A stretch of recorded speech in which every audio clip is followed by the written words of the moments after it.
Dave, you have been spending this week, well, all of us have been spending so much of 2020 and now going into 2021 in more prayer and more fasting with all that's been happening. You've been in some very powerful prayer meetings just in the last few days, the last few hours. But then you were right there in Washington, D.C., and I just want to hear from you. I haven't gotten to hear a lot from you yet of what has happened because it's all happened so fast. Could you tell us a little bit of the truth of what you saw, what maybe we're not hearing in some of the media right now, of what you saw going on from your point of view where you were at? Well, Isaac, thank you for the opportunity to do that. Let me say my mind is kind of in a whirlwind because of what's happened since Monday leading up until today. But Monday evening, we had a large prayer meeting in Olin, North Carolina. That's spelled O-L-I-N. In 1802, part of the Second Great Awakening that impacted the entirety of the United States of America came through North Carolina, the eastern part of the state, central part of the state.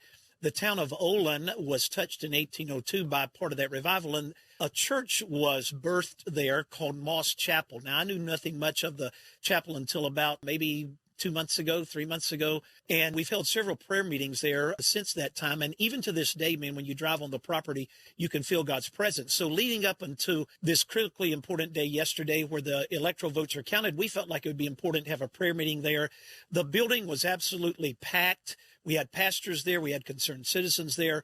The prayer meeting lasted 2.5 hours. There was really no music. We sang maybe one song collectively, a cappella. But beyond that, it was a time given to earnest supplication for our nation and really for the thing that we all desire, and that is revival in our country.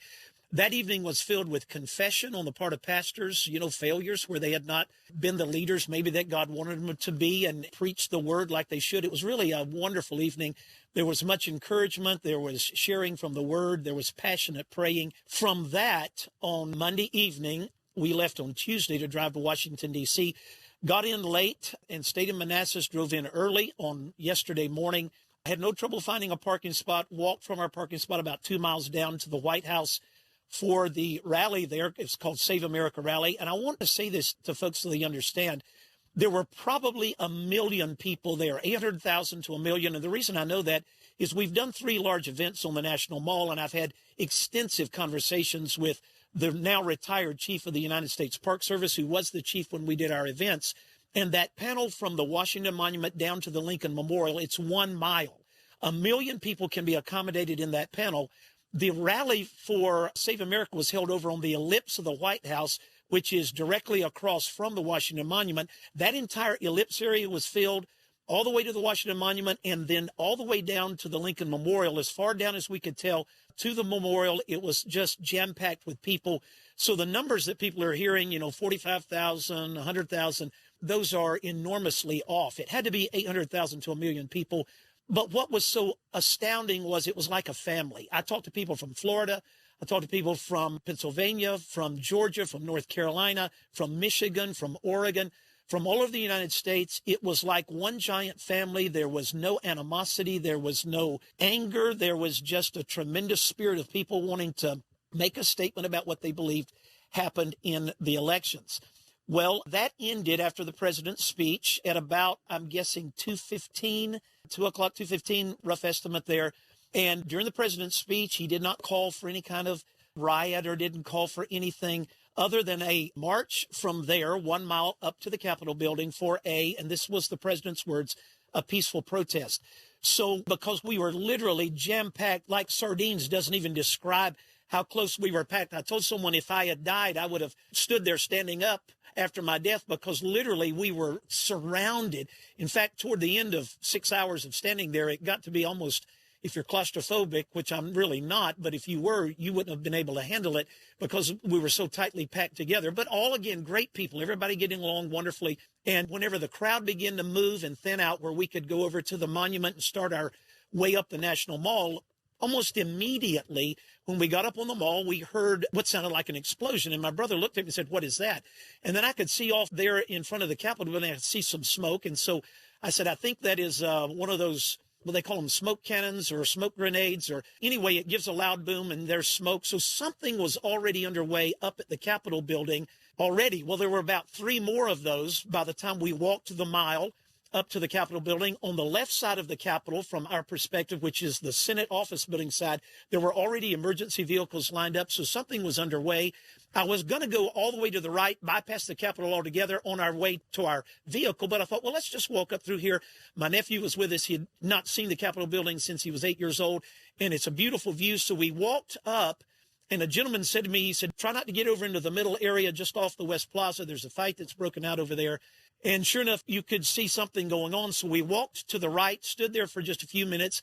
Already some people had scaled over the restraining walls. They're very short restraining walls, and had gotten up into the area where the inaugural viewing stand is. And one man had gotten way up high, and my nephew said, Uncle Dave, look up there. That looks like an Antifa gentleman. And sure enough, he was dressed in black, face covered with a mask, all of the earmarks of Antifa. And so anyway, we were standing there. A guy ran by me carrying a large strap like you would use to tow a large vehicle. And I heard him say, come on. And of course, I've ministered in that area many, many times.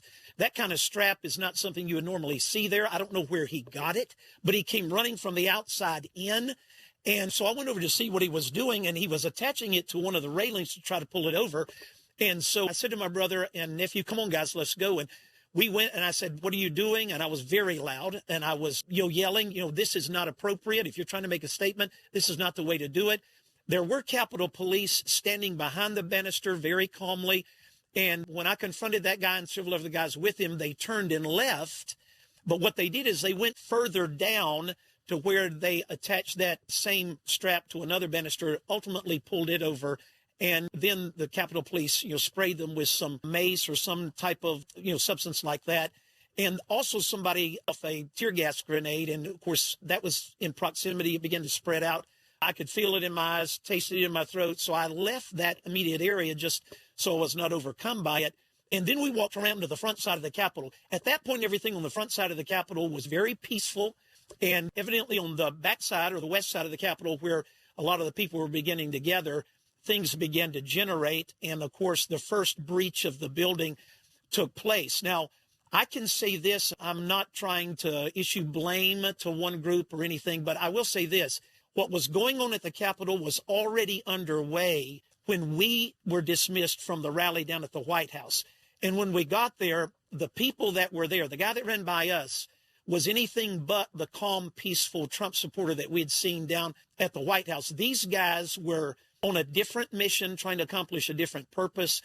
And so while we're on the other side of the Capitol, everything's peaceful there. Some of the SWAT team and the tactical team began to arrive. And so I went over to them and had a conversation and said, look, guys, I don't know what all's going on the other side, but I want you to know we love you guys. We're praying for you guys, and we want you to be safe today. It was very interesting, guys. One of the SWAT members or the tactical team members, he would be an African-American young man, tremendous young man.